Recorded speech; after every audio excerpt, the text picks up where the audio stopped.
Yo guys, aujourd'hui je vais vous montrer comment investir en bourse. Donc premièrement, ce que tu veux faire c'est ouvrir un compte de courtage en ligne avec n'importe quel broker, soit Webull, Wealthsimple, Robinhood, peu importe, ou avec ta banque, soit BMO, CBC, Desjardins, peu importe. Tu vas ouvrir un compte de courtage en ligne ou avec un broker, tu vas juste ouvrir un compte parce que c'est juste ça qu'ils font. Fait que ça, c'est la première étape. Choisis ton broker, puis ouvre un compte.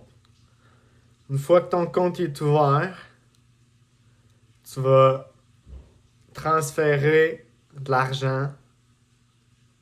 Puis une fois que l'argent est transféré, tu peux commencer à trader.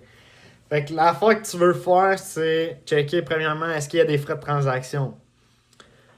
Sur le broker que tu vas choisir, tu vas aller voir sur son site c'est quoi ses frais de transaction.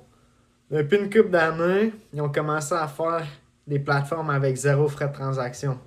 Ça a complètement changé la game. Moi, quand j'ai commencé, c'était 10$ par transaction. 10$ pour acheter, 10$ pour vendre.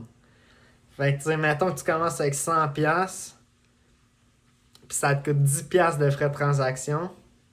Ça vient de te coûter 10%. Fait que, puis là, t'as juste à acheter. Fait que là, dépendant si tu fais du profit ou pas, ben pour en revendre, ça te coûte un autre 10$. Fait que là, mettons un autre 10%. Ça, c'est si t'es break-even. Fait que là, ça vient de te coûter 20% pour faire une transaction complète pour toi. Fait qu'acheter puis vendre. Fait que là, c'est rendu impossible de faire du cash. Là. T'es déjà 20% en arrière en partant. Fait que juste pour break-even, fallait que tu fasses 20 plus que 20%. 20% pour break-even. C'est quand même ridicule. Et là, évidemment, si t'as plus de cash, ça change un peu la game. Là. Mais c'est que les débutants, souvent, ça commence avec un petit montant. Fait que si t'as le choix entre une plateforme avec aucun frais de transaction ou une plateforme avec des frais de transaction, le choix est relativement simple, surtout quand tu commences. Tu vas avec la plateforme, aucun frais de transaction, bing bang. Fait que là, t'as pas le souci de faire faut que je fasse 30% juste pour break even. Si tu fais du cash, tu fais du cash. Si tu perds, mais il n'y a aucun frais. Fait que ça, c'est un. Après ça, une fois que ton cash est transféré, c'est dépendant de la plateforme, il y a plusieurs façons de faire. Tu veux transfert de fonds, blabla. Ça prend d'habitude 48 heures. Après 48 heures, ton argent est déposé. Boom, all in sur un penny stock. Souvent, les gars ils vont faire ça. Ça veut faire un coup de circuit en partant. Ton chum t'a parlé d'un stock que t'as même pas checké les résultats financiers. Tu sais pas s'ils font du cash. Tu vas all in là-dessus. Puis souvent, quand ton chum il t'en parle, ben c'est sûr le stock est au plafond. Tu te fais pogner là-dedans. Puis tu perds du cash. Fait que pour ceux qui commencent, je suggère toujours les fonds négociés en bourse qui suivent un indice comme le SP500 ou le Nasdaq 100. Fait que le SP500, c'est pas compliqué, c'est les 500 plus grosses business en Amérique du Nord. Fait qu'en partant, t'es diversifié. Le fonds il est géré par des professionnels. Puis les frais de gestion sont relativement bas, dépendant avec quelle institution tu vas. Fait que dans le fond, c'est ça, dépendant. Il y a plusieurs institutions qui vont faire un stock qui va répliquer l'indice du SP500, fait qu'il va faire les mêmes pourcentages, mais il n'est pas nécessairement au même prix. Fait que il y en a qui aiment mieux quand le prix du stock est plus bas, parce que tu peux en acheter plus. Tu sais, mettons qu'il est à 30$, ben ça te prend juste 30$ pour en acheter un. avec aucun frais de transaction. Tandis que s'il est à 150, ben ça te prend 150$ pour en acheter un. Mais au final, ça change rien parce qu'ils vont faire le même pourcentage. Rendu là, c'est juste une préférence. Et il faut aussi que tu checkes les frais de gestion de ces fonds-là. Souvent, c'est en bas de 0,1%, fait que c'est relativement très bas. Fait que, en partant, tu es en business. Une fois que tu as fait du cash avec ces fonds-là, puis que ça fait une couple de temps que tu as investi en bourse, là, tu peux checker pour un autre taker, pour un autre business comme une business individuelle comme n'importe quelle. Mais encore là, je suggère plus d'y aller vers une grosse business que tout le monde connaît comme Apple, Microsoft, Google, Tesla, Shopify, Spotify, Uber, peu importe. Mais tu sais, une business un peu que tu vois qui font des bons revenus puis qui font du profit idéalement, à moins qu'ils sont encore en croissance. Parce que, tu sais, si tu y vas avec un stock que tu connais pas, ou que tu connais parce que ton chum t'en a parlé, mais tu sais même pas s'ils font du cash ou pas, ben t'as des chances que quand les résultats financiers vont arriver, puis le monde, ils vont voir, ok, ouais, ça fait 3 mois qu'ils perdent du cash à chaque quarter. Tu sais, fait que le monde, ils vont domper le stock, tu vas te retrouver dans le rouge. Puis là, encore là, ce que tu veux faire, c'est avoir un plan de match là, en partant. C'est comme, tu sais, si tu vas avec un stock individuel, puis le stock il se met à baisser, ben, c'est quoi ton plan de match? Tu vas-tu racheter ou tu vas vendre? Fait que, tu sais, ça, faut que tu le saches en partant. Faut que tu sois prêt à vivre avec les conséquences de ça. Tu sais, qu'est-ce qui arrive, c'est que si, mettons, t'achètes un stock puis il se met à baisser direct en partant, ben, c'est dur de racheter. En tout cas, personnellement, quand t'as jamais fait de profit avant.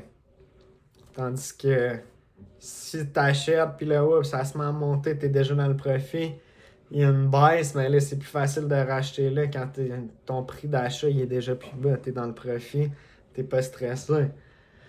Mais là, si t'as acheté là puis dans le drop, t'es déjà à moins 10%, ben là, qu'est-ce que tu fais? Tu rachètes ou tu vends? Puis là, souvent, qu'est-ce qui va arriver? C'est quand tu vas vendre, ça va remonter, boum. Puis là, oh non, fuck, je vais racheter. Tu rachètes au top encore, puis ça rebaisse. Puis sinon, ben là, tu te dis, ah, ben je vais racheter, puis ça continue à baisser.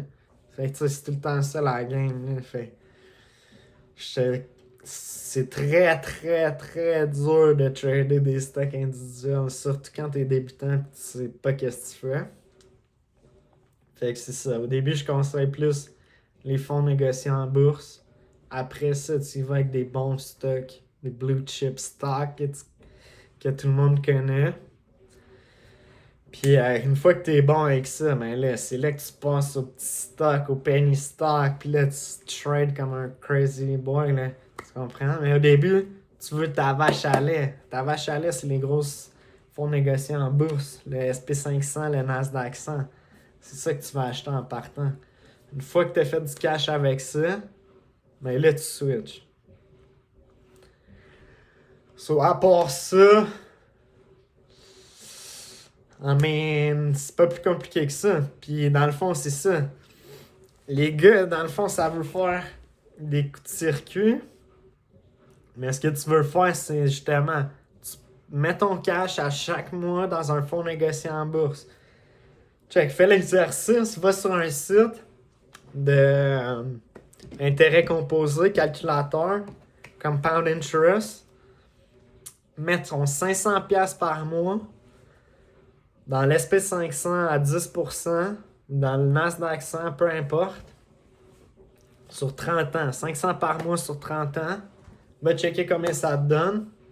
Puis tu viendras m'écrire. Tu vas me dire, gros, impossible. C'est pas dur, là. Ça apprend pas des miracles. Ça apprend de la to be consistent. Faut que tu sois constant À chaque mois. Pas, ah ouais, mais là, j'avais pas l'argent ce mois-ci. Mais si t'as pas le cash, bro, t'auras pas les résultats, tu comprends? C'est comme si tu le fais à moitié, ça marchera pas, là. Le pire, c'est que ça va marcher parce que c'est comme un miracle. C'est une merveille du monde, là, ça. Fait que tu mets ton 500 par mois dans un CELI, parce que justement, dans ton CELI, tu peux mettre à peu près 6 000 par mois. 6 000 par année. 6 000 par année, c'est environ 500 par mois. Puis ça marche avec justement le plan. Fait que tu maxes ton CELI, 500 par mois pendant 30 ans. Check combien ça te donne. Après, mets-les sur 35 ans. Yo, même si tu commences à 30 ans, tu vas avoir 65. Yo, la majorité du monde, ils travaillent encore à 65 ans. Là. C'est rendu fou. Là. Tu mets ton cash, puis t'es seté, t'es pas stressé. S'il y a une drop, s'il y a pas de drop, tu t'en bats les couilles. Là. Tu fais juste racheter tout le temps. Fait que toi, tu suis la moyenne. T'as tout le temps ton prix est moyen. Il est moyen, mais c'est ça qui est bon.